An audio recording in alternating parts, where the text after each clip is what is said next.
আপনি যখন ছোট ছিলেন তখন আপনার বাসার লোকজনের মুখে অবশ্যই চিল্লিয়ে চিল্লিয়ে এই কথাটা বলতে শুনেছেন, টাকা গাছে ধরে না। আপনি যদি এই ভিডিওটা আগে থেকেই দেখে নিতেন তবে আপনি তাদের বলতে পারতেন, হ্যাঁ, টাকা গাছেই ধরে। অনেক লোক বলবে, পাগল নাকি, কি বাকওয়াজ কথাবার্তা বলছো। কিন্তু আজকের ভিডিওতে আমরা এমনই এক টাকার গাছের ব্যাপারে কথা বলবো যেখানে টাকা গাছেই ধরে। আর এই গাছ যত পুরনো হতে থাকবে, এটা আপনাকে আরো বেশি পরিমাণ টাকা ফলিয়ে দিতে থাকবে। যদি আপনিও এমন টাকার গাছ সম্পর্কে জানতে চান তবে ভিডিওটি ধ্যান দিয়ে দেখুন আর পুরোটা দেখুন। আজকের ভিডিওতে আমরা কথা বলবো দ্য পাওয়ার অফ কম্পাউন্ডিং এর ব্যাপারে, যাকে আলবার্ট আইনস্টাইন দুনিয়ার অষ্টম আশ্চর্য বলেছেন। আর সাথে আমরা এটাও দেখব কিভাবে কম্পাউন্ডিং এর ম্যাজিকের দ্বারা 1 লাখ টাকার ইনভেস্টমেন্ট 100 বছরের ব্যবধানে মুকেশ আম্বানির থেকেও বেশি সম্পদ তৈরি করতে পারে। এটাতে গেল একটা হাইপোথেটিক্যাল হিসাব। আমরা সাথে এটাও দেখব কিভাবে প্র্যাকটিক্যালি এই কম্পাউন্ডিং এর ব্যবহার আমাদের কম বয়সে কোটিপতি হতে সাহায্য করতে পারে। যদি আপনি এখন থেকেই কম্পাউন্ডিং এর পাওয়ারকে বুঝতে পারেন তবে আপনি আপনার ইয়াং এইজেই ফাইন্যান্সিয়ালি ফ্রি হতে পারবেন। আর সাথে আমরা এটাও জানবো কিভাবে টাকা দিয়ে টাকা কামাতে হয়, কিভাবে ধনী মানুষেরা নিজেদের টাকা দিয়ে কাজ করিয়ে আরো বেশি ধনী হয়ে উঠছে। তাই আপনি এই ভিডিওটি কোনো রকম স্কিপ না করে শেষ পর্যন্ত দেখুন। তাহলে আপনি কম্পাউন্ডিং এর আসল ম্যাজিকটা শিখতে পারবেন। আমেরিকান ফেমাস সায়েন্টিস্ট ও ইনভেস্টর বেঞ্জামিন ফ্রাঙ্কলিনের পাওয়ারফুল একটা কোটেশন আছে। তিনি বলেন, money makes money and the money that money makes more মানি।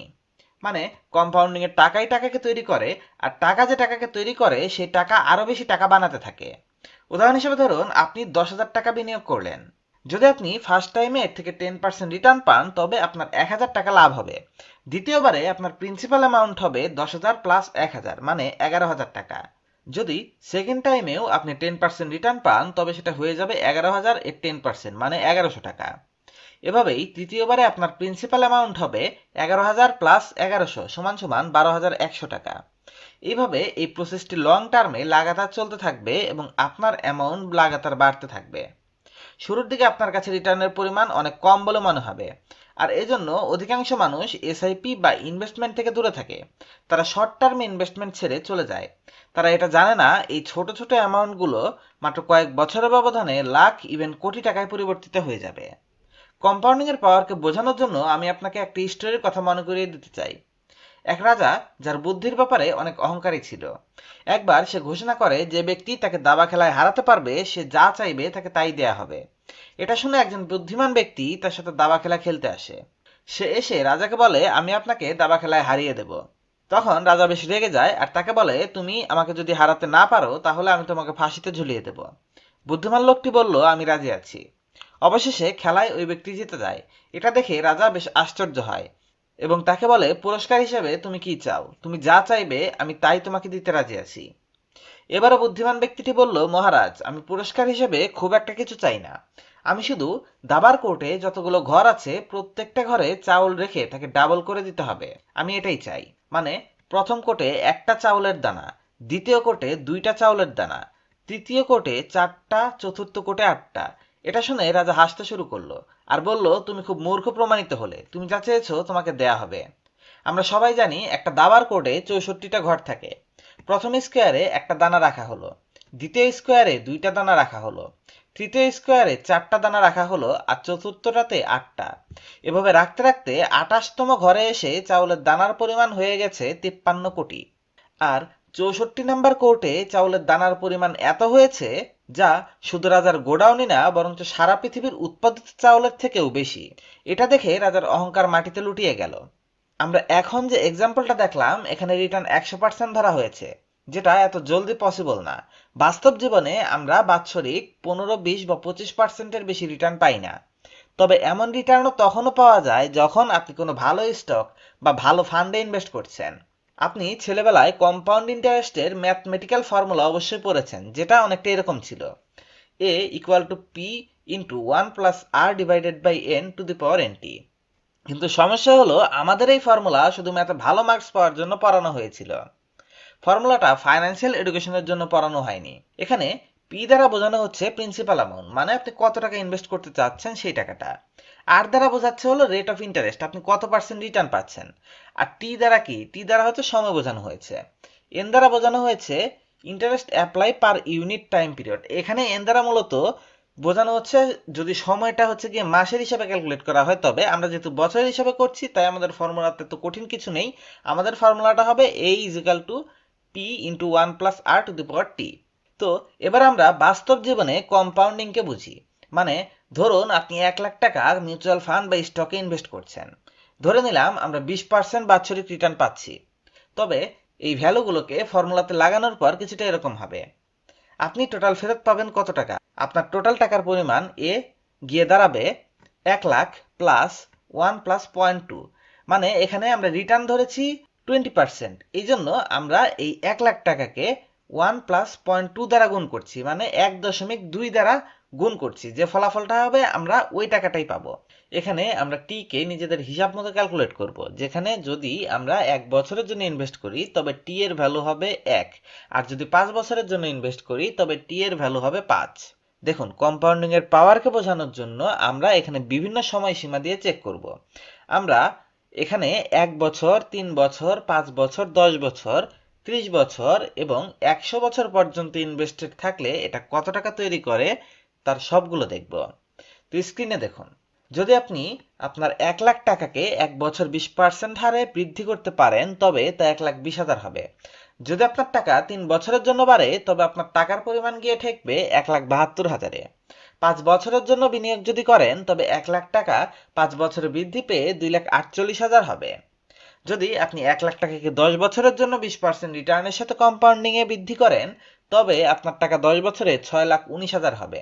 যদি আপনি এই ইনভেস্টমেন্টটা 30 বছরের জন্য করেন তবে আপনার টাকার পরিমাণ গিয়ে ঠেকবে 2,37,00,000-এ। যদি আপনি 50 বছরের জন্য 20% রিটার্ন হারে 1 লাখ টাকা ইনভেস্ট করেন তবে আপনার টাকার পরিমাণ গিয়ে ঠেকবে 91 কোটি টাকায়। আর যদি আপনি এই ইনভেস্টমেন্টটা 100 বছর পর্যন্ত কোনোভাবে কন্টিনিউ রাখেন তবে এই অ্যামাউন্টটা গিয়ে ঠেকবে 8,28,000 কোটি টাকায়। দেখুন, আমাদের এশিয়ার সবচেয়ে ধনী ব্যক্তি মুকেশ আম্বানির টোটাল সম্পদ মূল্য 6 লাখ কোটি রুপি। কল্পনা করুন আমাদের করা 1 লাখ টাকার বিনিয়োগ 100 বছরে এশিয়ার সবচেয়ে ধনী ব্যক্তির সম্পদকে ছাড়িয়ে যেতে পারে। যদি আমরা এর বাস্তব উদাহরণ সম্পর্কে জানতে চাই তবে এমন একজন এক্সাম্পল হলো ওয়ারেন বাফেট নিজেই। ওয়ারেন বাফেট এই ম্যাজিকের কারণেই 60 বছর বয়সে $104 মিলিয়ন বানিয়েছেন। আর আমি যখন ভিডিওটি তৈরি করছি তখন ওয়ারেন বাফেটের সম্পদ মূল্য $117 বিলিয়ন। ওয়ারেন বাফেট কম্পাউন্ডিং এর এই ম্যাজিকগুলো তার ছেলেবেলায় বুঝে নিয়েছিলেন, এজন্য সে তার টাকা লং টাইমের জন্য ইনভেস্ট করেছে। বাফেট বলেন, কোনো ব্যক্তি ধীরে ধীরে ধনী হতে চায় না, সবাই অনেক তাড়াতাড়ি ধনী হতে চায় এবং ফাইন্যান্সিয়ালি ইন্ডিপেন্ডেন্ট হতে চায়, যাতে করে তারা ইয়াং বয়সে তাদের লাইফকে এনজয় করতে পারে। দেখুন, যদি আপনি চান তবে 30 থেকে 35 বছর বয়সের মধ্যেও কোটিপতি হতে পারেন, কিন্তু এই কাজটা করার জন্য আপনার 10 থেকে 15 বছরের জন্য লাগাতার ইনভেস্ট করতে হবে। আপনি শর্ট টাইম ইনভেস্টমেন্ট থেকে এত তাড়াতাড়ি ধনী হতে পারবেন না, কেননা আপনাকে প্রথম 1 কোটি বানাতে প্রায় 10 থেকে 15 বছর লেগে যাবে। আর আপনি যদি রেগুলার ইনভেস্ট করতে থাকেন তবে দ্বিতীয় 1 কোটি বানাতে আপনার শুধু 4 বছর লাগবে, তৃতীয় 1 কোটি বানাতে আপনার লাগবে 2 বছর, আর চতুর্থ 1 কোটি বানাতে আপনার মাত্র 1 বছর লাগবে। যদি আপনি এই ফর্মুলাটা অনুসরণ করে সময়কে কম করতে চান বা দ্রুত এই টার্গেটটাকে অ্যাচিভ করতে চান তাহলে আপনাকে হয় রিটার্ন বাড়াতে হবে, মানে আর কে বাড়াতে হবে, অথবা আপনার ইনভেস্টমেন্টের পরিমাণ পি কে বাড়াতে হবে। আপনি যদি স্টক মার্কেটে রিটার্ন আর কে বাড়াতে চান তবে আপনার রিস্কও বাড়তে থাকবে, যেটা একটা ভালো অপশন নয়। এজন্য দ্রুত কোটিপতি হওয়ার জন্য আপনার ইনভেস্টমেন্ট ভ্যালু মানে পি এর পরিমাণকে বাড়াতে হবে। মনে করুন আপনি ইদানিং চাকরি পেয়েছেন, নতুন নতুন ক্যারিয়ার শুরু করেছেন। এক্ষেত্রে আপনার চেষ্টা করতে হবে আপনার বেতনের 45% টাকা সঞ্চয় করে ইনভেস্ট করে দেওয়ার। কিন্তু 45% টাকা সঞ্চয় করা সহজ কথা না। কিন্তু যদি আপনি কম বয়সে মানে 30-35 বছর বয়সের মধ্যে কোটিপতি হতে চান তাহলে আপনাকে এই স্টেপটা নিতে হবে। আপনাকে কিছুটা কৃপণ হয়ে নিজের খরচগুলোকে কন্ট্রোল করতে হবে। উদাহরণ হিসেবে ধরুন আপনার বয়স যখন 25 বছর আর আপনি একটা কোম্পানিতে চাকরি করছেন। ধরে নিলাম আপনার স্যালারি সেখানে 30,000 টাকা।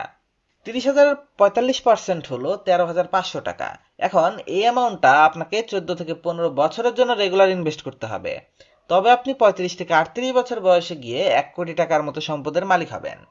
তবে এখানে একটা সুবিধা হলো সময়ের সাথে সাথে আপনার বেতনও বাড়বে, আর ওই সময় আপনি বিনিয়োগের পরিমাণও বাড়াতে পারবেন। আর এভাবেই 45 বছর বয়সে আপনার কাছে থাকবে প্রায় 4.5 কোটি টাকা। মানে প্রথম 1 কোটি বানাতে আপনার 13 থেকে 14 বছর লাগছে, আর পরবর্তী 3 কোটি বানাতে আপনার মাত্র 6 বছর লাগছে। দেখুন, 35 থেকে 37 বছর বয়সে আপনি আপনার জীবনকে খুব ভালোভাবে এনজয় করতে পারবেন, কারণ এ সময় আপনার কাছে টাকা এবং এনার্জি দুইটাই থাকবে।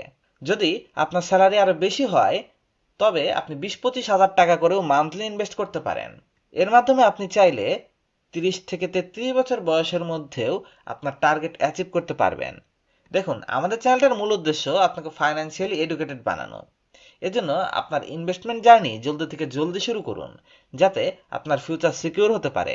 এবং যদি আপনি ভিডিওটি এ পর্যন্ত দেখে থাকেন, তাহলে আপনি পাওয়ার অফ কম্পাউন্ডিং সম্পর্কে অবশ্যই বুঝে গেছেন। যদি ভিডিওটি আপনার জীবনে এতটুকু উপকারে এসে থাকে, তবে চ্যানেলটি সাবস্ক্রাইব করে রাখবেন, কারণ কথা দিচ্ছি এই চ্যানেলটি দ্বারা আপনার উপকারী হবে, ক্ষতি হবে না।